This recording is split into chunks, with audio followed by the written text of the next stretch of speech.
Hey guys, and welcome to my follow-up video of the Garmin Tempe. Now, I got the Garmin Tempe a couple of weeks ago. I made an initial impressions video, an unboxing or what have you, and I was pretty positive in that video. I liked the design, the way it was made and the concept. But like I said, I'd give it a few weeks or at least one trip to kind of test it out and see how it actually handled in the real world. And while I still like the idea and I like the concept of the Tempe, I think the execution, not so much of the hardware, but more of the software, is, for lack of a better word, shit. Now, again, going over the hardware really quickly, it's I can't fault it. I think it's actually pretty much spot on. It's nice and light. You can see it's nice and small. I like the clipping on mechanism. So from here, how it clips off this, it lets you put this on shoelaces. I've seen people wear it on shoelaces. I tried it on my shoelaces.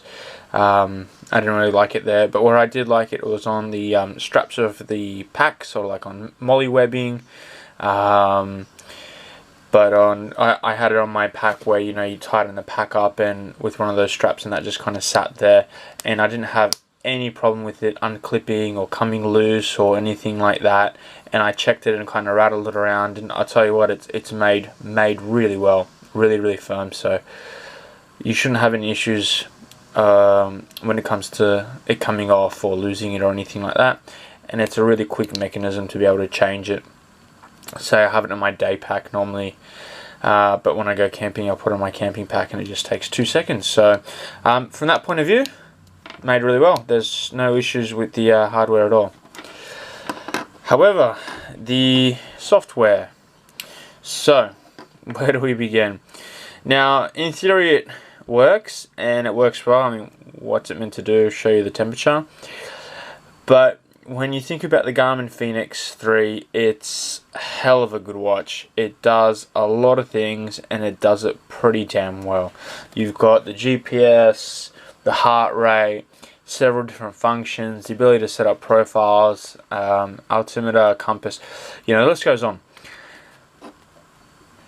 When it comes to the temperature sensor, what the hell? This watch does so much, and it's pretty damn well thought out.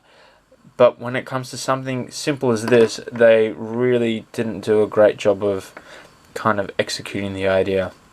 So let me show you what I mean. Before I go into this, and before I kind of show you, one of the things that, and there you go, Bluetooth, a message coming up from my phone. Another reason this watch is great. It's more of a smart watch as well. But anyway, I digress. So when you have the original temperature sensor, which unfortunately does get the heat from your body, but you can take it off, wait 20 minutes and you'll get an accurate reading, it shows you a graph of 4 hours. I like the idea of a graph. You can kind of see the last 4 hours and what have you. I'd like it to be more than 4 hours. Maybe like zoom out and be able to see a 12 or 24 hours. But okay, you get a 4-hour graph. It's very similar to the altimeter one, where you have a 4 hours graph. It's the morning here, so the watch has kind of been at home, so that's why it's a flat line there.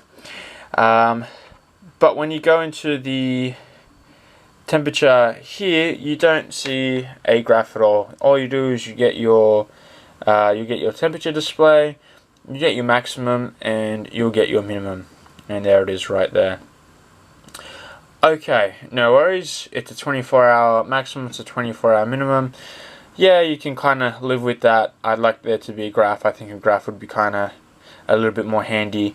So straight off the bat, the display is okay, but it's very minimalistic. And compared to what this watch is capable of, I certainly think it could be a little bit better. Now, getting the temperature, you can see it took a little bit of time. That was on the fast end. Now, the other problem with this is that, say, when you go out of it, we'll wait a minute or two. Maybe you do something else on the watch. You know, you'll go into one of your profiles or whatever, and then you go back to the temperature, and straight away you have to wait once more. So now again we're waiting to see what the temperature is, instead of it just kind of sitting there. Now, the Garmin Tempe pings, for lack of a better word, and sends the info, I think once every minute or so. So updating once every minute, hell yeah, you can live with that. That's fine. I mean, once every minute temperature update, that's really cool. No problem with that at all. But the problem is, you can see how long you have to wait to get that info instead of that info being stored on there until it updates with new info. So that is a giant pain in the ass. I mentioned in my earlier video that okay, you can live with that because it's not like you have to take the watch off for 20 minutes, what have you. But to be honest, I mean, look, I'm still waiting for it. Because to be honest, when you want to check the temperature, it's something that you want to have a quick glance at. It's not like GPS data or a compass where you kind of line it up, you figure out where you are, you figure out where you want to go, and you kind of progress from there. It's, hey, I wonder what the temperature is, let's have a quick look. And the fact that I have to wait this long, I'm not going to be sitting there staring at my watch, waiting. So many times I've clicked the temperature button, I see that it's loading, and I'm just going to get out of this and get back into it. You can see it's horrible. But anyway, so many times I've gone in to have a look at the temperature, and I wait 5 seconds, 10 seconds, 15 seconds, stuff this, I'm going to go and do something else. I come back to it, and the watch has gone back to its original menu, which it will do after a little while. You can see that the temperature's finally come up. So, look, from that point of view, it's frustrating as all hell. Really frustrating. Now, two other points which I think could have been done better. Point number one, when this is, say, out of range, let's say, for example, I left it on another pack, because this normally sits on my pack, so I don't have my pack with me, I just have my watch. It always looks for the Tempe. So it would be nice if it knows that it's not connected or that it's not in range, that it would revert back to the temperature setting from the watch, rather than having to kind of go into the settings, delete the Tempe from its sensors, and then you have the default temperature setting from the watch. So for such a smart watch, it's kind of stupid that it doesn't do that.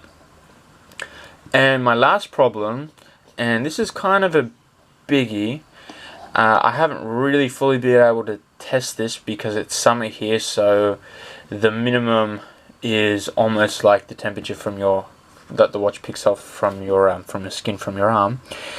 But what tends to happen is, because the temperature takes so long to pop up on here, if I quit out and go back into it straight away, it sits there, but if I wait a couple of seconds, it doesn't.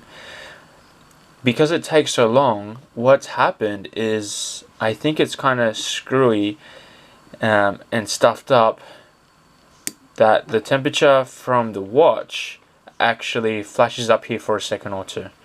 So I'm wearing the watch, I've got this attached to my backpack, and I go in to check the temperature, and then suddenly something like 24 or 26 pops up, or whatever the reading I get from my arm is.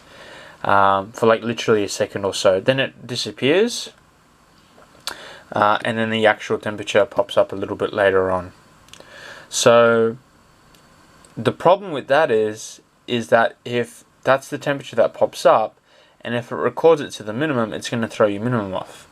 So for example, if it's winter or something like that, and the maximum of the day is going to be 25, 26, but I know the minimum might be a little bit closer to 0, but I check the temperature, I'm wearing the watch, and it kind of pops up with 22 because it senses the heat from my arm briefly.